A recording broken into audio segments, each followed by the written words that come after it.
Hey y'all, this is John Trent from BoundingIntoComics.com, and I've got a big Marvel Studios rumor for you today about Namor the Submariner. Namor's name has been tossed around quite a bit recently, but the most recent rumor surrounding the character comes from We Got This Covered. They report that their source tells them that Namor will be the primary villain in the upcoming Black Panther sequel, which has yet to be announced by Marvel Studios and was not included in their San Diego Comic-Con announcement. We Got This Covered also revealed a little bit of the plot details for the film. They state that the film will see Namor trying to take control of Wakanda and become its ruler. That's something we saw in the first Black Panther film with Killmonger.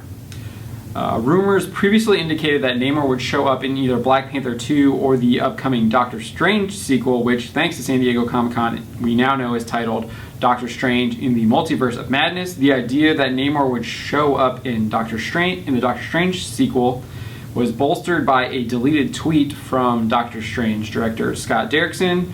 In his tweet, Derrickson shared an image of Black Panther and Namor from the comic book series Fear Itself, The Deep. Not only has Derrickson teased Namor, but there has been massive fan speculation about his inclusion into the Marvel Cinematic Universe following Avengers Endgame.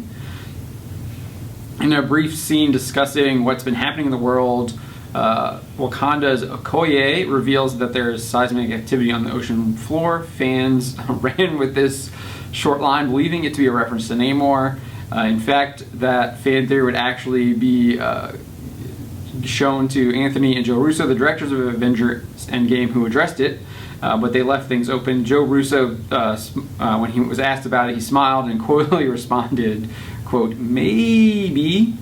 His brother Anthony would add, quote, "Some people may interpret it that way," and then Joe would follow that up by saying, "It could just be an earthquake." Not only have the Russo brothers and Derrickson teased Namor, but Marvel Studios president Kevin Feige has also indicated the Submariner could appear in the Marvel Cinematic Universe in the future.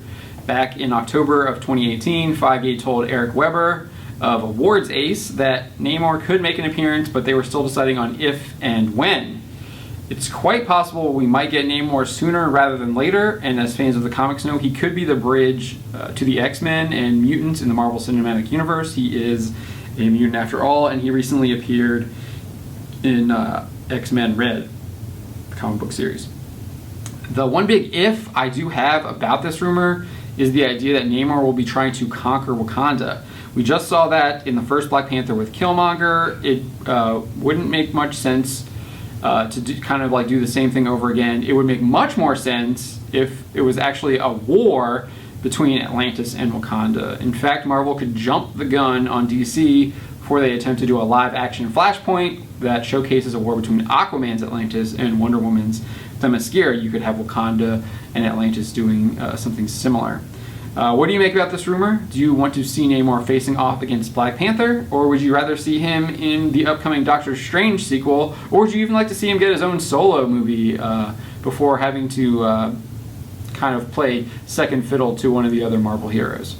What do you guys make about this rumor? Do you want to see Namor facing off against Black Panther, or would you rather see him in the upcoming Doctor Strange sequel, or would you rather see him get his own solo movie and not play second fiddle to one of the other Marvel heroes? I'd love to know what you think and what you think Marvel Studios should do with Namor.